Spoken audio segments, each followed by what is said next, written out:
Okay, so we're going to get started on this here. And like I say, what we're talking about today are position versus time and velocity versus time graphs. Okay, and hopefully that's going to be a review for you from Science 10 because you did both of those types of graphs, okay, last year in Science 10.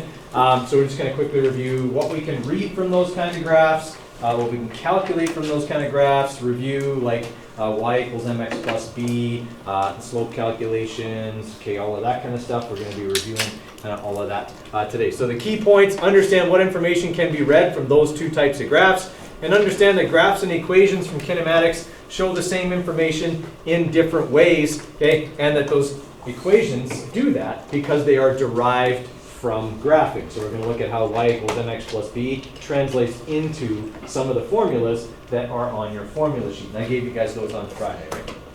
And so everybody hopefully has their formula sheet. If you don't, I'll get one to you later. All right? Okay, so I want you guys to quickly review here this stuff on position versus time graphs while I deal with all the latecomers here. All right? Just kind of have a read over that and see if you can figure out kind of what's going on in this position versus time graph. With a position versus time graph, all right, we can read directly off the graph, or what the graph shows us directly is the position of the object at various points in time. It is a record of where the object is now or was, okay, at any point so that we can tell. Right? So it tells us where the object was in relation to some reference point, usually 0 or starting position somewhere. Okay? So if we're looking at this graph here, okay, this first part of the graph tells us that it's at a sign that says 18 kilometers. So we are 18 kilometers from the station because this is supposedly a train. Okay, and it's traveling at a uniform velocity of 180 kilometers per hour. Now, from this part of the graph, just by looking at it, how can I tell the object's traveling at a constant velocity? Just kind of below the dot here. What shape is it? Straight line. It's a straight line. Okay? It's a straight diagonal line specifically. Okay? That tells us that the position changes by the same amount every time interval. Okay? A diagonal line on a position versus time graph says that the position changes by the same amount every time interval. And the only way that that can happen is if the object is going at the same speed. Everybody okay with that? Okay, it's kind of like that whole, like, if I travel at 100 kilometers per hour, every hour I'll be 100 kilometers further than I was the hour before. Making sense? Okay, so that's why it looks like a diagonal line. Okay, if it's a flat line, parallel to the x-axis, what's the object doing? Remaining still. Remaining still. Stopped. Its position is not changing. Its position stays the same every single time interval, so it's not going anywhere. Right? And then the other part is when we see something like this. Above that dot we just talked about, we see that the line is flattening. It's a curve. Okay? And they've labeled it as decelerating, not a term we actually use in physics. Okay? In physics, any change in velocity is acceleration. Acceleration can be positive or negative. Okay? If the acceleration is negative, then we are changing our velocity in a negative direction. That can mean slowing down. It can also mean going faster in the opposite direction, right? Going backwards. Okay? And that's what would happen if you continue to decelerate. Okay? Eventually you would go backwards faster and faster. Okay? Unfortunately, that's another societal thing for us. Okay? We don't get that because when we hit the brakes in a car, we eventually what? Stop. We don't go backwards, thankfully, because that would be bad. Okay? We wouldn't want our brakes to suddenly make us go backwards in traffic. But obviously, if you are decelerating or if you're accelerating negatively, you are changing your velocity in a negative direction. Okay, so we see that this is flattening. Because it's flattening, okay, what we're seeing here is that instead of these nice even parts, like we saw when it was traveling at a constant velocity, in this first part it travels quite a ways. But in that next time interval, not as far. Next equal time interval, not as far again. Next equal time interval, not as far again. It's going slower and slower and slower. And so as a result, it isn't changing its position as much as it did the interval before. Right? These are the kind of things we need to be able to do when we look at a graph. We have to be able to look at it and interpret it. rather than memorize this shape means this, that shape means that, we want to be able to interpret any graph we encounter. Okay? In Science 10, you could kind of memorize because you didn't have that many graphs, right? You had position versus time, velocity versus time, and really that was it. Okay? Physics 20, by the time we're done, we're going to work with about a dozen different graphs. Physics 30, you're looking at 3-4 dozen different graphs. You can't possibly memorize what every pattern on every one of those graphs means. You're better off learning the skills to interpret what it means rather than try to memorize. Okay, then for this next section here, the line is flat, okay, which we already said means the object is stopped, stationary, it's not moving, its position is not changing. Right here, they've labeled this as object is accelerating, which means it's going faster and faster. And same thing applies as we saw on these little graphs here. Okay, during this time interval, it only goes that far, but during the next time interval, it goes a lot further. Okay, next time interval, same thing, right? Whoops, sorry, I went too far. Okay, goes even further than that. Okay, these lines are getting longer and longer and longer, meaning it's changing its position more. Right? And then after that, it travels at a uniform velocity of 200 kilometers an hour. That's a nice straight diagonal line, like we drew here. Okay, everybody all right with that? All right, so those are things we want to be able to interpret or recognize from a graph, from a position time graph or any graph for that matter. Now, when we have a nice diagonal line like that, okay, then we know that the slope formula, the line equation, can apply. Okay, how many people have seen that equation before? Okay, you should all put up your hands if you've taken that. Okay, because that's in there. And it's in Science 10 too. All right, so y equals mx plus b. What does y stand for? Not the y-intercept. Nope. Slope is m. Y is the y value of some point on the line. Okay, so if I'm identifying this point right here as my point, this would be y. This would be x. Okay, this point here is b. It's the y-intercept. It's where the line crosses the y-axis. And then m is the slope. Is that ringing a bell? On a position versus time graph, if I calculate the slope of the line, what am I calculating? Don't say the slope of the line, I already established that. Rise or run.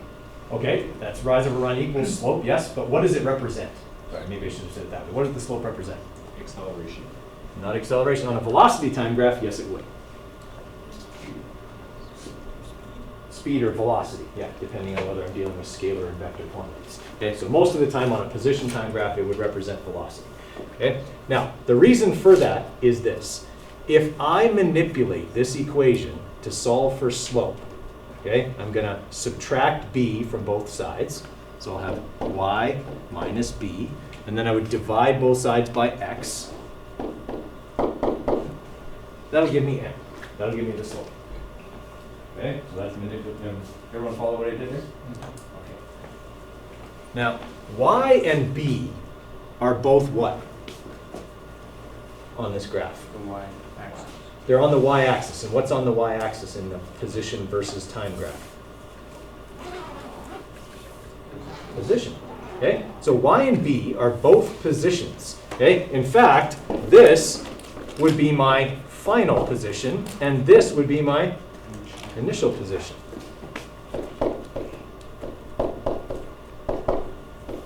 Okay? What's on the x-axis? Time. Okay, what does this calculate? What's final position minus initial position? Talked about it on Friday. Displacement, right? Okay, final position minus initial position is displacement. What am I calculating when I calculate the slope? Velocity. Okay, that's where v equals d over t comes from. Remember we said one of the key points here was understanding that some of the formulas on our formula sheet are derived from graphs. V equals d over t is one of those. Okay? It's the change in position divided by the change in time. In other words, it's the slope of the line on a position versus time graph. Now, that's all well and good if I've got one single line. Okay? Then I can use y equals mx plus b. What if, instead of that, I have a graph that looks like this?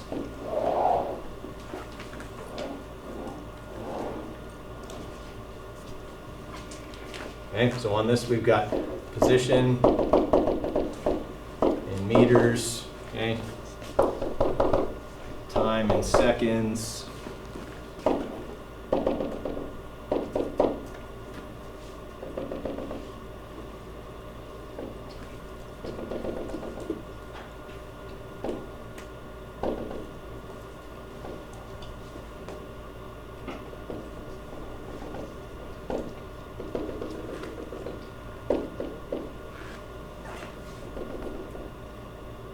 I'm just adding values, so we got something to calculate with it. All right, so let's say I've got a graph that looks like that. Can I use y equals mx plus b here?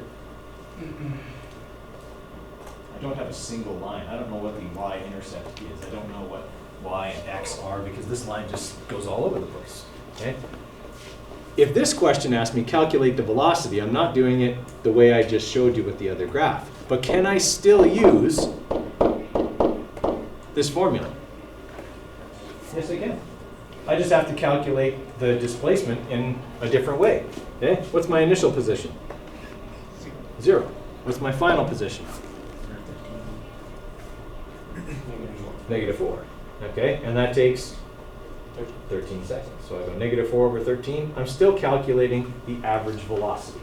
Okay? I'm just not using the slope formula. I can't use y equals mx plus b to do it. Right? But I can still use this formula to do it. Okay, so that's one of the things we can calculate from a position versus time graph. We can calculate velocity. If it's a single line, I can use the slope. If it's not, then I can use v equals d over t. Okay, and we also just calculated the displacement here. Right? We just went final position minus initial position. So that's another thing we can calculate from a position versus time graph. Okay, these are not new formulas for you. Okay, they're on your formula sheet. You've used them all the time. We're just applying them to a graph. What if this question asked me to calculate the total distance traveled?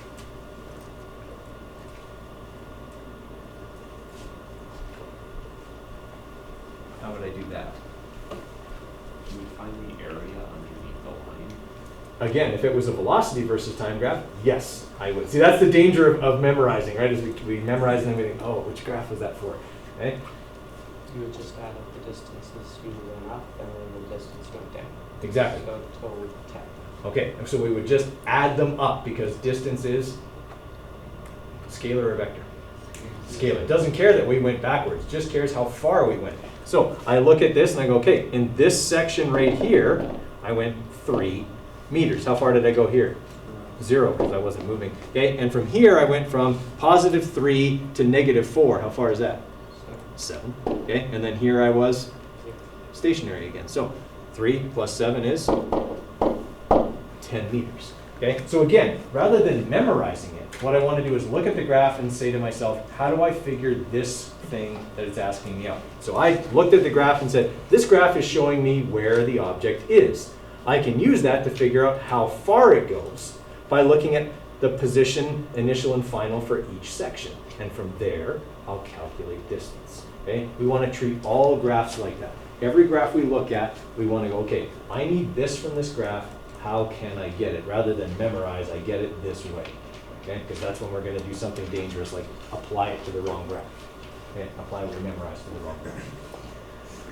All right. What if this question now that I've calculated the total distance traveled asked me for the average speed?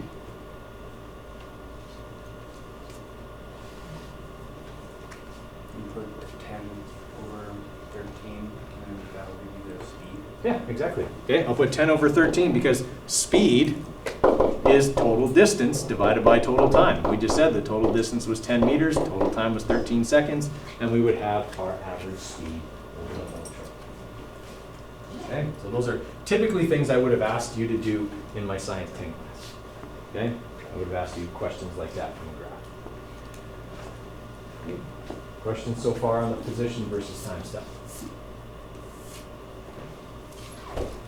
All right, let's try that with this graph. So sometimes I'm just going to ask you, interpret the graph. Okay? What that'll look like or sound like in a question is, okay, what is the object doing in part A? Okay? That's me asking you, interpret the graph. So in this graph, what's going on in part A? It's accelerating. Well, It's moving at a constant speed, right? If it was a velocity time graph, it would be accelerating because it'd be showing me a change in velocity. But here it's showing me a constant change in position. So this is something moving at a constant velocity. In which direction? A positive direction, okay? That's all stuff you'd want to list, okay? Because that would be the difference between like 2 marks or 1 mark. Okay? If I ask you what's going on in that part of the graph, saying it's moving at a constant speed is partially correct. Moving at a constant velocity in a forward direction, or positive direction, is a complete answer. Okay? That tells me I really looked at this graph and I really understand what's going on. All right, what's going on in part B? It stopped, right? Position, or you could write the position is not changing. Or stop, whichever. Okay? What's going on in part C?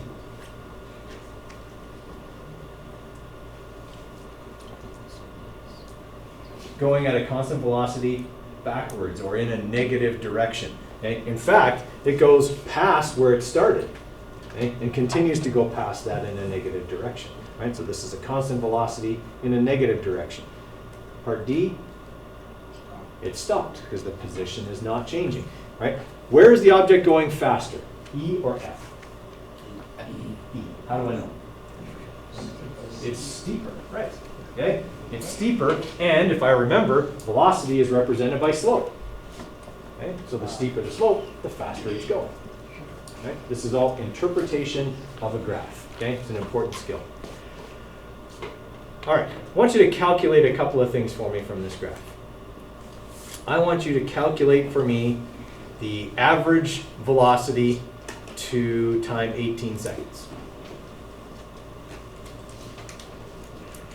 Okay, everybody should be done. Why should everybody already be done? starting and stopping in the same spot. Right. The initial position was 0. The final position is 0. What's the total displacement? 0. What's the average velocity? 0. Okay, so sometimes it's quick like that. Okay? But not always. All right. I want you to calculate for me the total distance traveled to 18 seconds.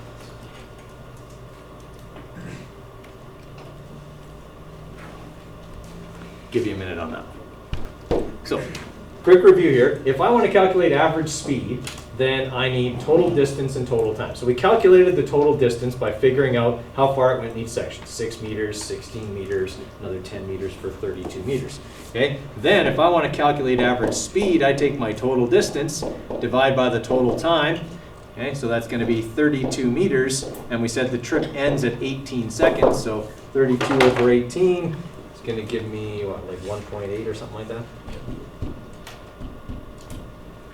Yeah, so 1.78, we'll say. Actually, there's only 2 significant figures here, so we'll just say 1.8 meters per second. How did I know the units were meters per second? That's what the graph says, exactly. Always make sure your units match what your graph gives you. Okay. All right, so those are things that I might ask, okay, on even a unit exam, give you a position versus time graph, okay, or like Thursday's quiz. Okay, you're going to have a quiz on Thursday. It could be exactly like that. I give you a graph and ask you to interpret, ask you to calculate some things, okay, and see how much of that you remember. Okay, questions there? All right.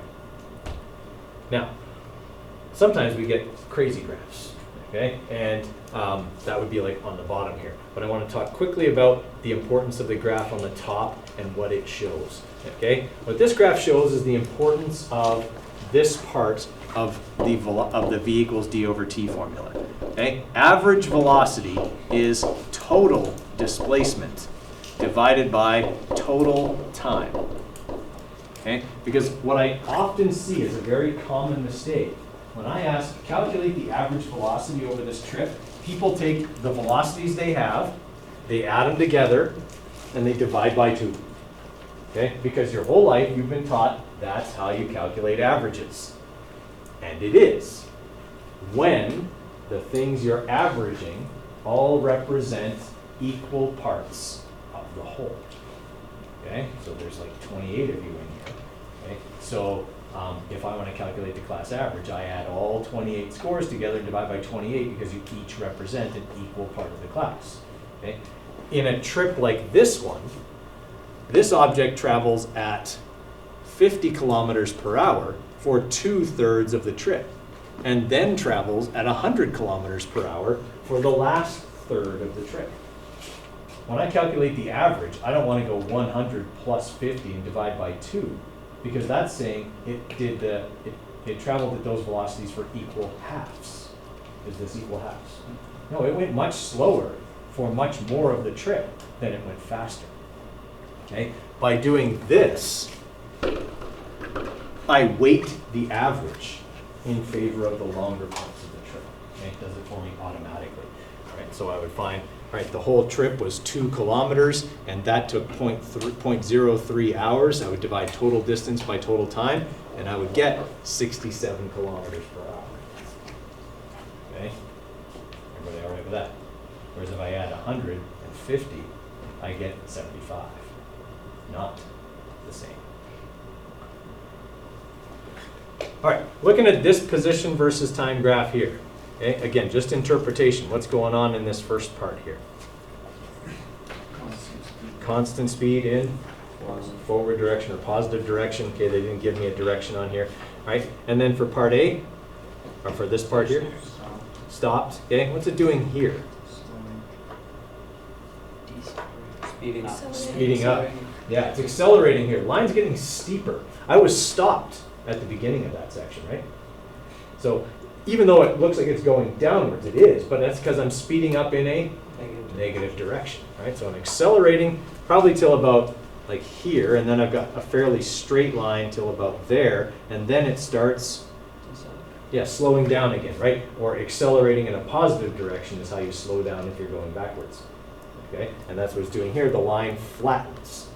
So I'm stationary again, and then I accelerate again. Remember, we try not to use the term decelerate because it's not always accurate. Okay, saying decelerate here isn't really true. I'm actually going faster. I'm just going faster backwards, right? Okay, and here if I say decelerate, well, yes, the magnitude of my speed is getting smaller, but the direction is actually positive. Right? To slow down going backwards is to speed up going forwards. Mind blown, right? Okay.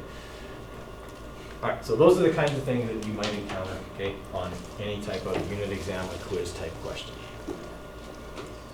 Okay, something else that occasionally comes up, but not often because this is a type of question where I would get a very wide range of answers that I would have to accept, so I don't get them very often.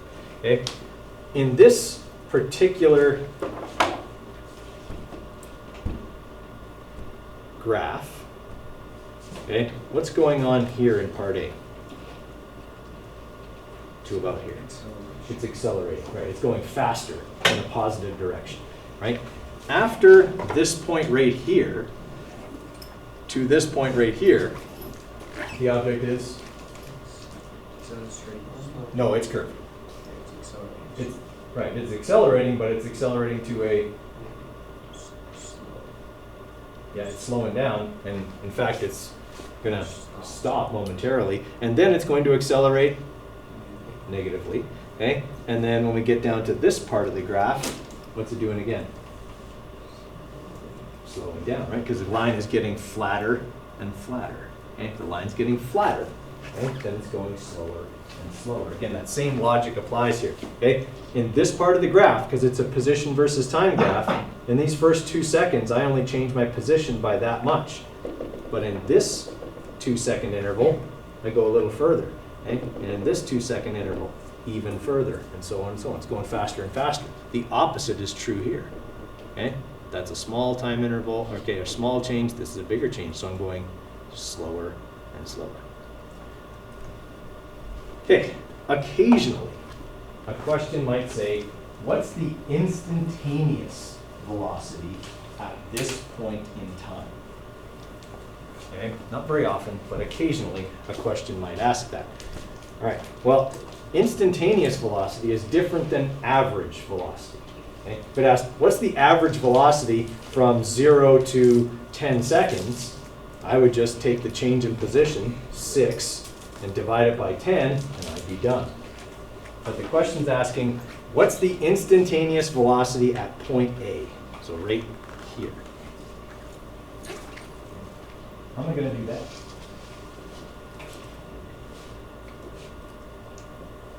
I can't just do total displacement over total time because that gives me average, not instantaneous. And this thing is changing its speed during that part. It's going faster and faster. It wants to know how fast is it going at this instant.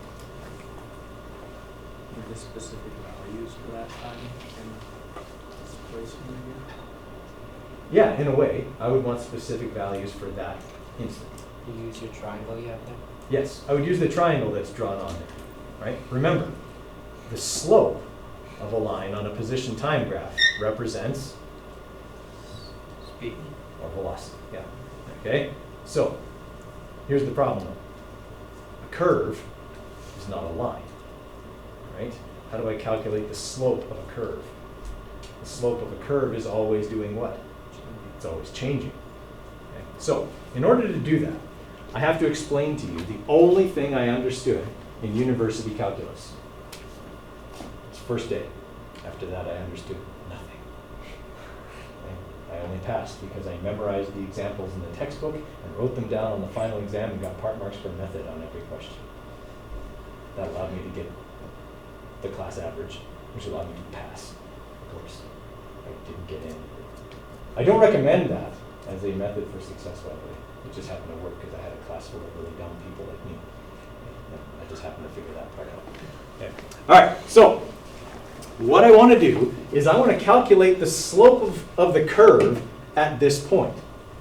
And what a curve really is an infinitely large collection of infinitely small straight lines that are constantly changing their slope. Okay? When a mathematician looks at a curve, what they see is kind of like what you would see if you looked at a low resolution picture on the internet. If it's really low resolution, what do you see? Pixels. You see the pixels. Okay? And that's how a computer makes curved edges. It uses squares. If the squares are small enough, you don't notice them. If it's low resolution, the squares are really big, and you do notice them. So to a mathematician, they look at a curve and they see all of the little squares, or all the little lines.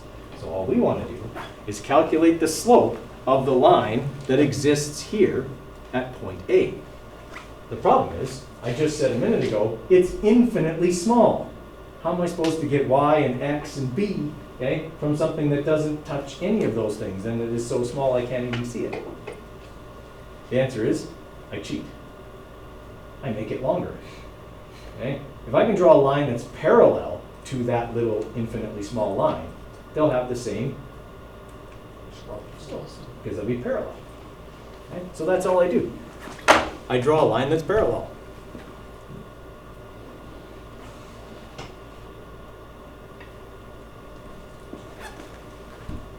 need to adjust that slightly. Okay. So that line's tangent to the curve, which means it touches the curve at that point but doesn't cross it, and thus has the same slope as the curve at that point. Can I now calculate the slope of that line? Yes. Yeah, and that'll give me the velocity at that point. I will basically never ask you to do that because it would actually ask you to draw the graph, which we don't do anymore, okay? And it would ask you to draw that line. Everybody's going to draw that line a little bit differently. And I'm going to get a wide range of answers. And then I have to be the guy who goes, okay, this range is good, this range is bad, and I have to be the guy that goes, yeah, you're outside the good range. Okay? Even though you knew how to do it, you just didn't do it well enough. No, that's just not fair. You knew how to do it, okay? That's good. So just so you know, that's how we would do it, but it's not something you're going to be asked to do. All right, questions so far? Pretty much all there is to position versus time graphs. And like I say, that's stuff you took last year in Science 10, so yeah, we're just going to kind of quickly move through it. All right, I want you guys to try this question here. Okay? Position versus time graph question. Okay? So you got the graph there, and I want you to answer, okay, what it asked for. So the average velocity during each of the segments. So this would be part A, part B, and part C. Okay? And over the whole trip. Okay. Give you a few minutes to do those calculations, and then I'll walk through them with you. Okay, so let's walk through this one. So first thing it asks is, what's the average velocity during part A? So part A, okay, in part A we start from a position of 0 and go to a position of 25 meters. Right? So the velocity in part A is going to be our final position minus our initial position over time. That's 25 kilometers divided by 1 hour. Okay, so we get 25 kilometers per hour. Okay, everybody okay with that? So this bus is obviously going very slow in a traffic jam or trying to get out of our parking lot at the end of the day. Kind of like that. Okay.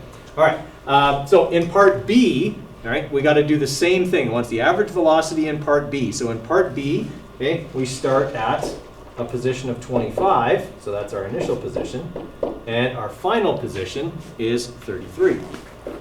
So 33 minus 25, and that takes 1 1/4 hours because we go from 1 to 2.25.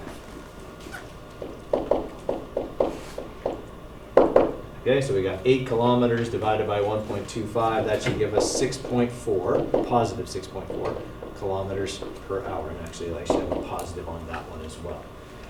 Okay. Everyone okay with that? All right, then in part C, okay, we got to do exactly the same thing again.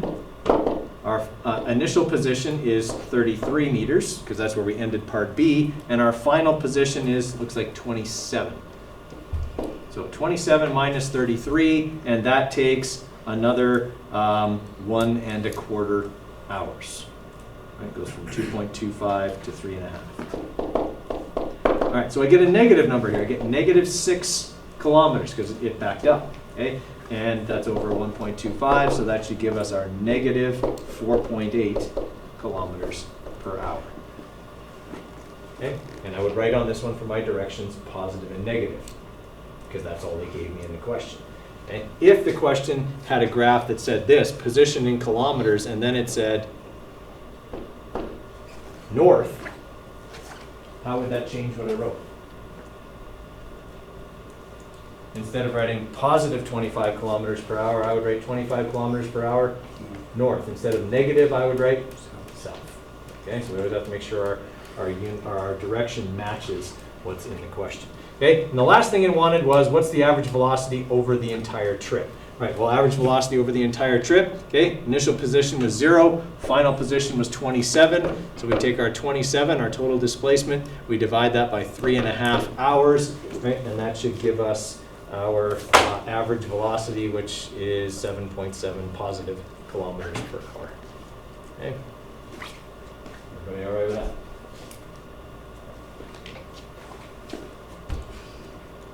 Okay, I'm going to give you guys a little, 5-minute break here, and then we're going to talk about velocity time graphs, so you can...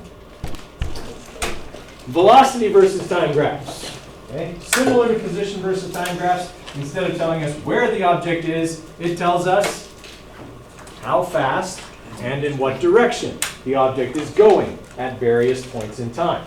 Okay, it is possible for a velocity versus time graph and a position versus time graph to show us the same trip, but they're going to vary in their shape. Their appearance is going to be very different, okay, because they're showing us that trip from different points of view.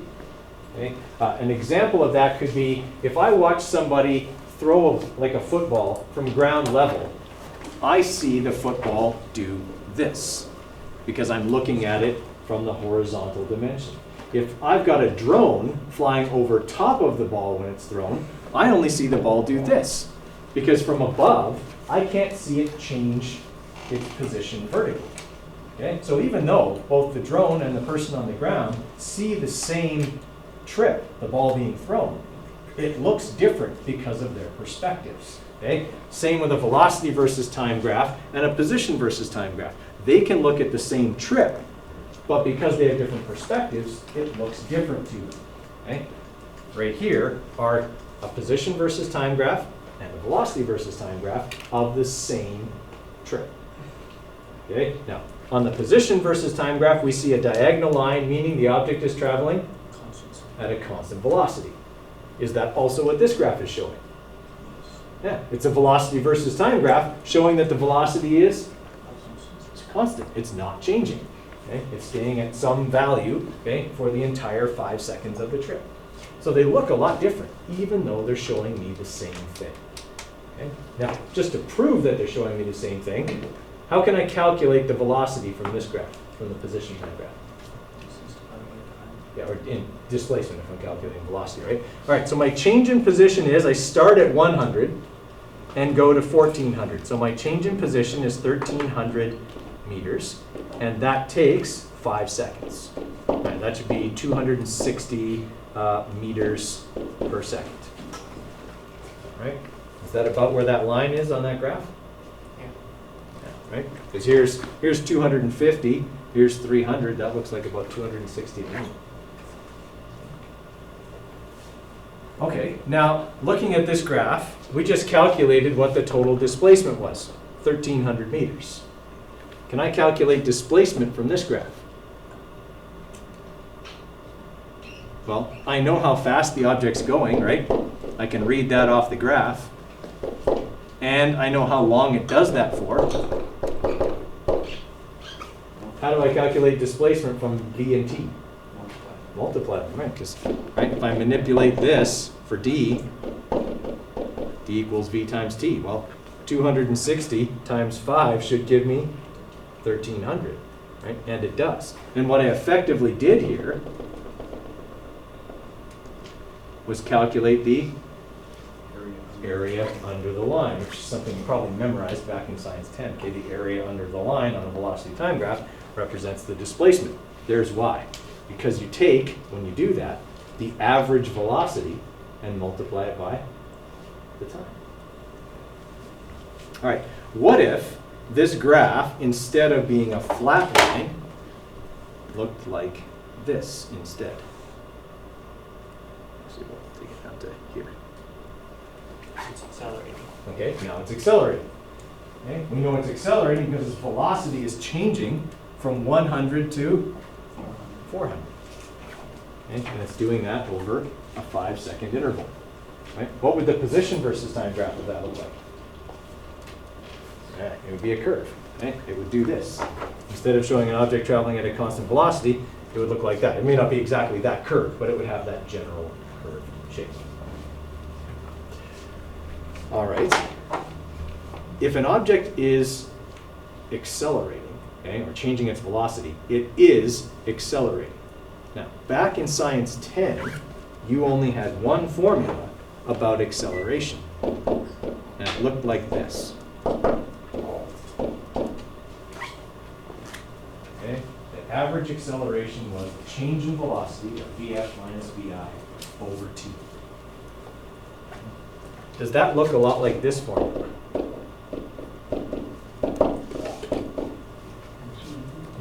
And we said that this formula is really just the what of this line. Okay, which is the what of this line? The slope of this line. So is this also going to likely be the slope of this line? It is, right? Because when I manipulate for m, if I go y minus b over x, okay, y would be my final velocity.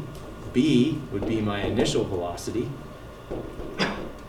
X would be my time. Okay? So once again, the slope, okay, of a line usually represents something important on a graph. In this case, it represents acceleration. Again, not something we need to memorize.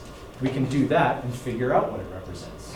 Okay? All I did was manipulate for slope and then figure out what the different parts were. Okay? That allows me to figure out what the slope represents. Okay. What if the question wanted me to calculate now, using that angled line, the total displacement?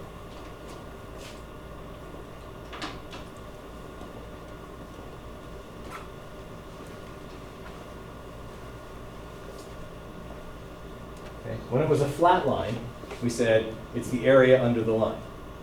Is it still the area under the line? It is. And it's still the same calculation.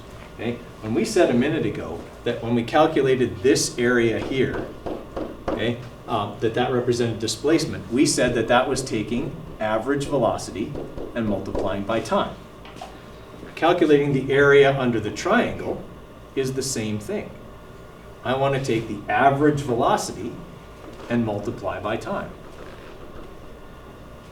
Problem is, in this case, the velocity is always changing. Okay? But can I find out where the average is? Yeah. Okay. So I start out at 100 and I go to 400 and I do that uniformly. So where's my average? Right in the middle. Okay? My average will be halfway between my initial and my final because I'm accelerating at a constant rate. Okay? How do we find the area of a triangle again? Base times height divided by 2. Will the height of this triangle divided by 2 be that halfway point that we said represents the average velocity? Yes. So we're still doing this. Average velocity times time equals displacement. Okay? We're just going base times height over 2. That's time times average velocity. Not changing anything. We're still doing the same thing.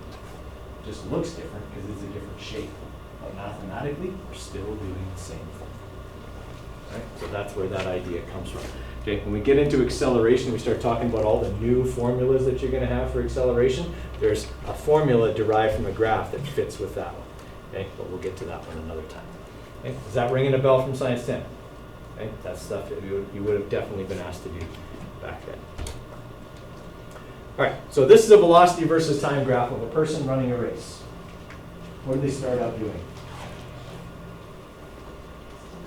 They're accelerating, right? Their velocity is changing non-uniformly at first and then fairly uniform after that. Okay? Eventually, though, they don't stop. Right? They run at a constant speed. And they do that probably until they cross the finish line. Right? And naturally, after you cross the finish line, you would slow down and come to a stop. Right? Their velocity comes back to 0. Right? This is exactly what a graph of any sprinter would look like. The first few steps are very non-uniform because you're coming out of the blocks and there's some slippage and you're not as consistent. And then you quickly build velocity as you accelerate down the straightaway. And in fact, like world-class sprinters will accelerate for almost 2/3 of the race. Okay? They really only run at their top speed for about the last 30 meters or so.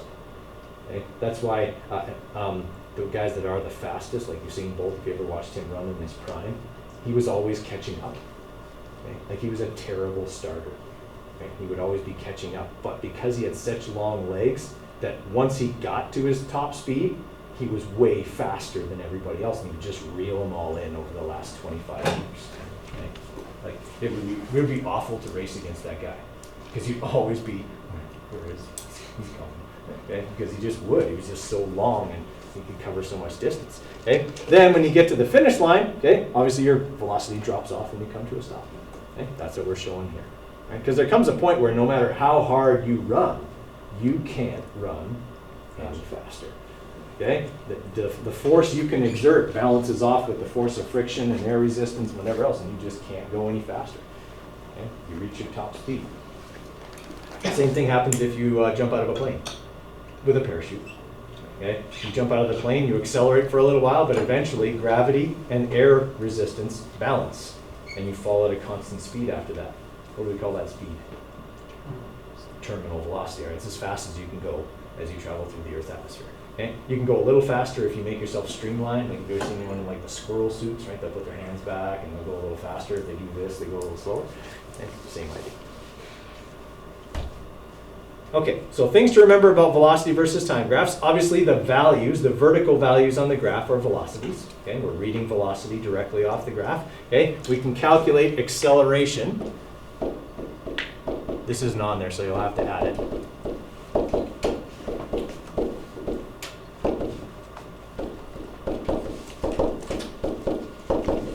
okay, something like that. The acceleration is the slope of the line because it's the change in velocity over the change in time, okay, or y minus b over x, okay.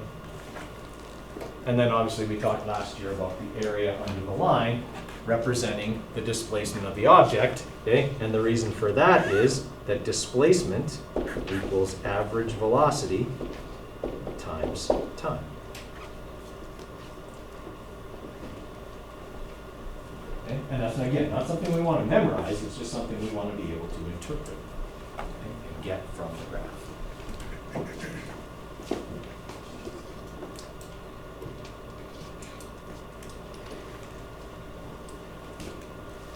Okay, questions on that? All right, so we're going to go over a couple of kind of example ones here, and then I'll have you guys do some practice. Okay, we will be doing a lab on this stuff fairly soon. Mr. Dickey and myself were working on / playing with the new charts. Okay, we got these new data measuring charts.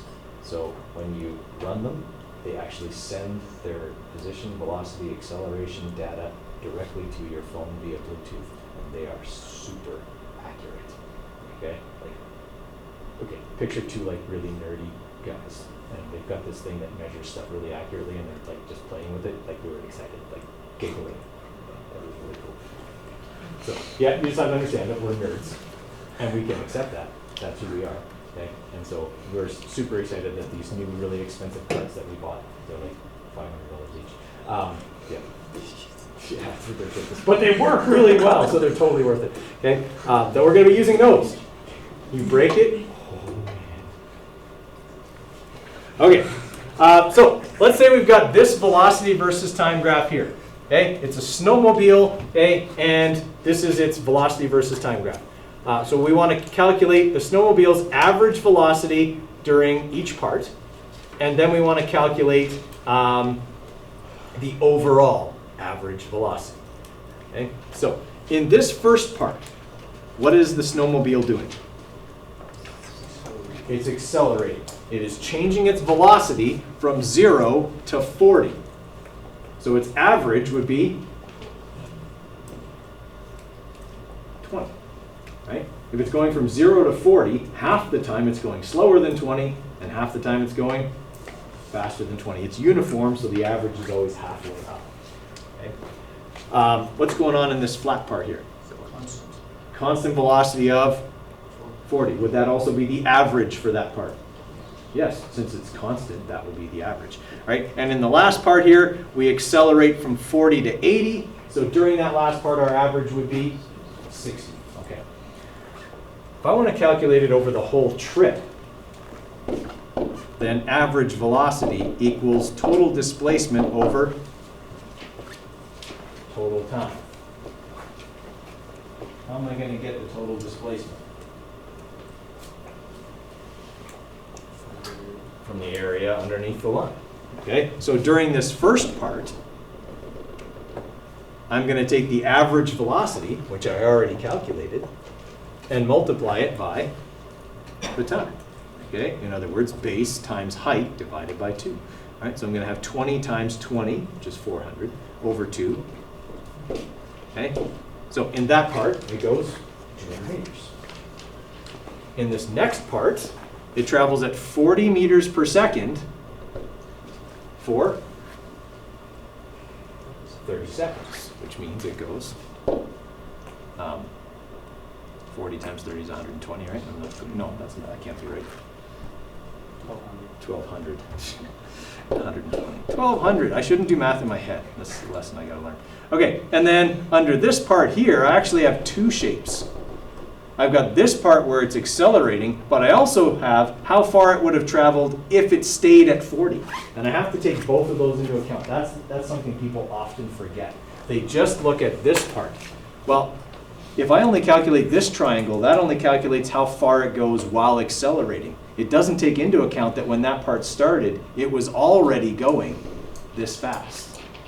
Okay, so I have to take in both. All right, so we got 40 times another 10 seconds, so there's 400 there. Okay, And then this part here, we've got a height of 40 times 10, which is 400 divided by 2, okay, 200 meters. Can I figure out the total displacement now? Is it all positive? Okay, so 1,400, 1,800, okay, 2,000 meters. Okay, goes 2 kilometers in a minute. Pretty impressive. Okay. So 2 kilometers in 1 minute. Okay, I take that and I calculate my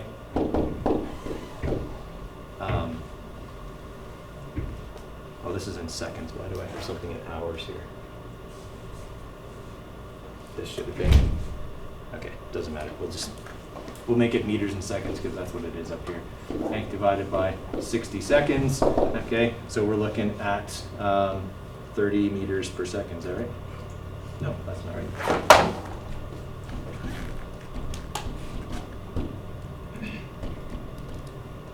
And I wrote 20 over 60. It should be 2,000, not 200. 2,000 divided by 60. All right, so we're looking at 33.3. In this case, it would be meters per second. Okay, it says kilometers per hour there, but it's because I think I changed the graph, and then I didn't change the question. Okay. Everyone okay with what I did there? All right. That ringing a bell? What if the graph had done this instead? What if I had meters per second and seconds, and it did this?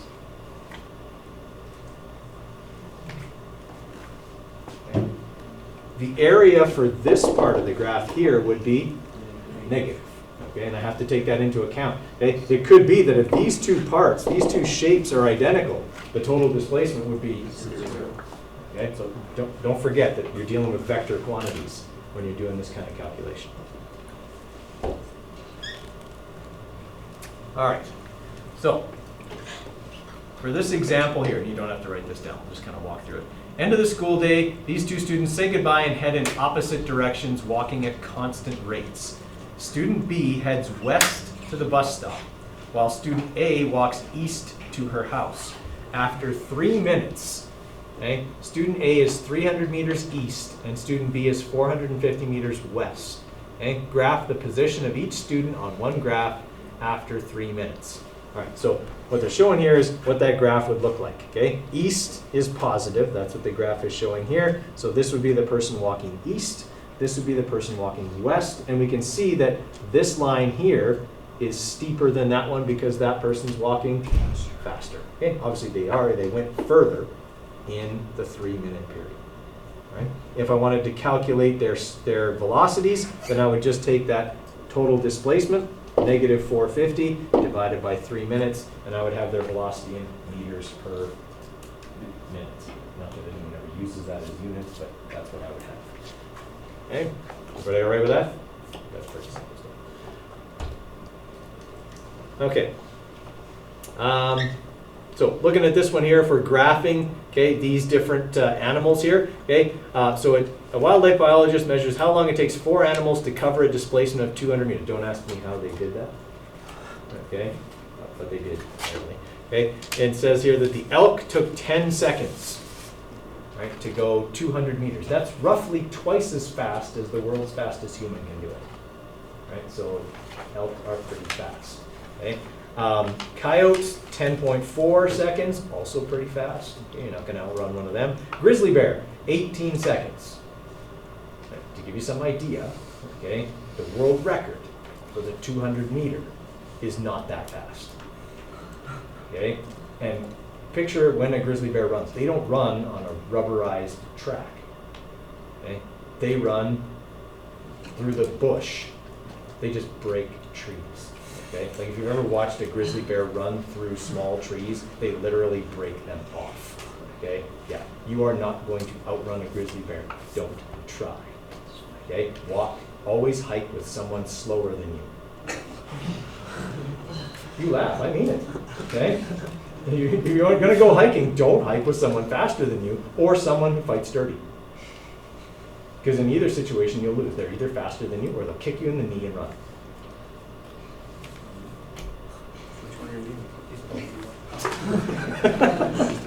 Hey, in a fight for your life, there's no such thing as fighting dirty.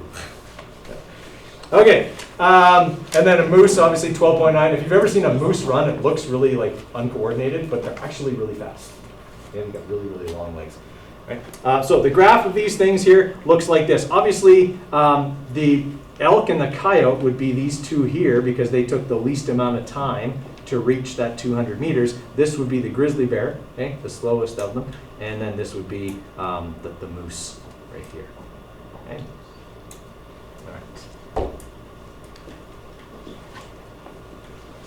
Okay, so this one's asking about an object that is accelerating.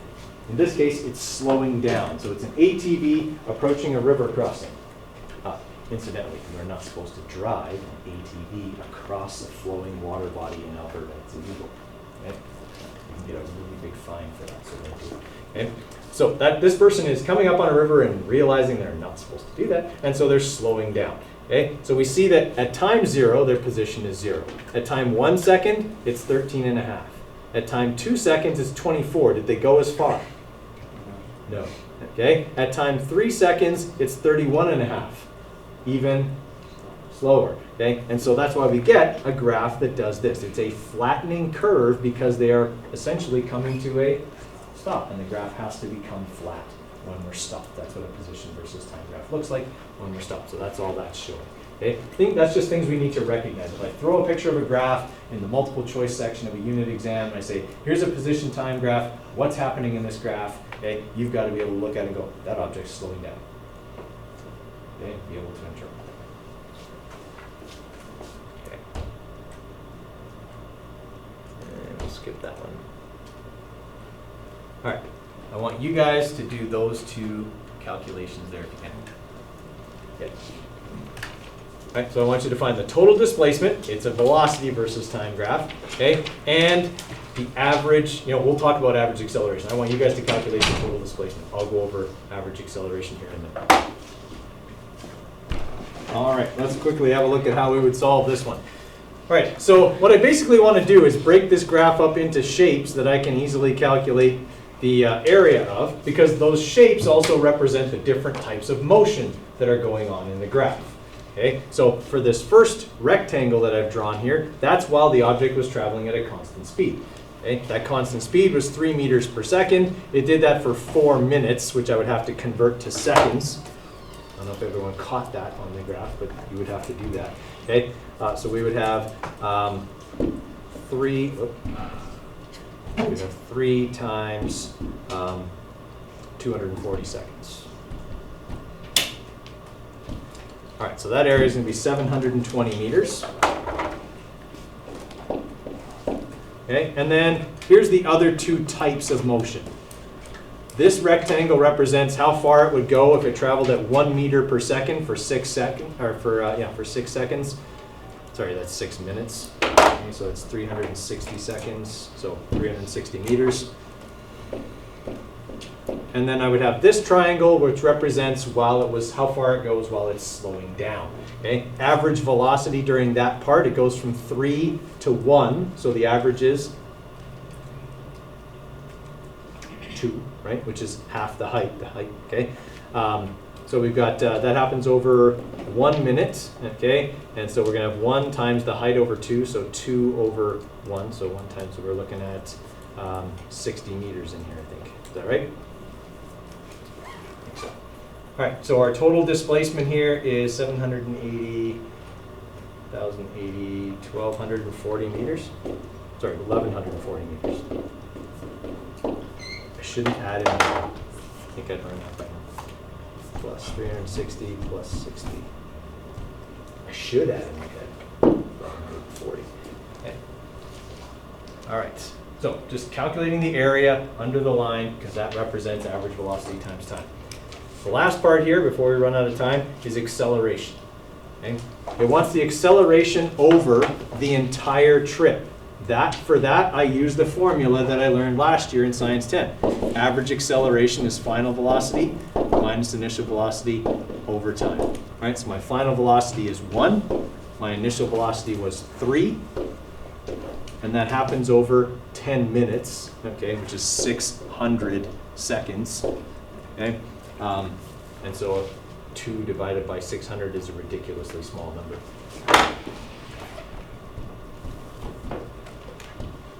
And so we're looking at 0.03 meters per second squared. Remember, acceleration is meters per second, or meters per second squared. Okay, we'll talk more about acceleration tomorrow. Okay, so make sure we're still going to be working on graphing stuff tomorrow, so that hopefully by next week we're ready to do that lab with the new carts.